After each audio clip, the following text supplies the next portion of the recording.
प्रत्युष ने उसकी बात अनसुनी कर दी। मृगांशी को ऐसे रोते गिड़गिड़ाते देख प्रत्युष के होठों पर एक डेविल स्माइल आ गई। उसने मृगांशी को देख धीरे और इंटेंस आवाज में कहा, शश कॉटन कैंडी, डरो मत, अभी तो खेल शुरू हुआ है।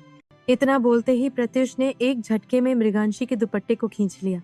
उसके खींचते ही मृगांशी का दुपट्टा एक जोरदार आवाज के साथ मृगांशी के बदन से फटते हुए अलग हो गया। दुपट्टा अलग होते ही मृगांशी की सुराही जैसी गर्दन प्रत्युष के सामने आ गई, जो देख प्रत्युष को काफी अजीब महसूस होने लगा। वहीं प्रत्युष की इस हरकत से मृगांशी की आंखें हैरानी से बड़ी हो गईं और उसकी सांसें तेज हो गईं।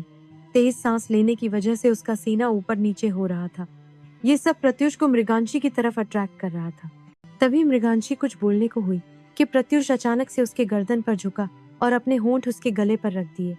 उसके धधकते हुए होंठ अपने गले पर महसूस करके मृगांशी के रोम रोम में आग लग गई। वहीं प्रत्युष उसके गले को वाइल्डली चूमे जा रहा था। उसकी हरकतों से मृगांशी बेड पर ही छटपटा रही थी, लेकिन वह चाहकर भी प्रत्युष को खुद से अलग नहीं कर पा रही थी।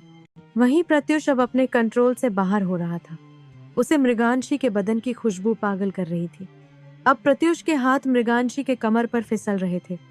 ये सब महसूस कर मृगांशी सिहर रही थी। उसकी आंखों से बेहिसाब आंसू बहे जा रहे थे और प्रत्युष के हाथ अब धीरे धीरे मृगांशी के सूट के अंदर ऊपर की तरफ जा रहे थे। ये महसूस कर मृगांशी ने रोते हुए प्रत्युष को खुद से दूर करने की नाकाम कोशिश करते हुए कहा, प्लीज प्लीज मुझे छोड़ दीजिए, मेरे साथ ऐसा मत कीजिए, छोड़िए मुझे। इतना बोल मृगांशी काफी ज्यादा रो रही थी। तभी प्रत्युष ने मृगांशी के कॉलर बोन पर जोर से काट लिया, जिससे मृगांशी की एक हल्की चीख निकल गई। इस वक्त मृगांशी के पूरे गले पर प्रत्युष के होंठों की निशानी थी, जो काफी लाल और बेरहम दिख रही थी।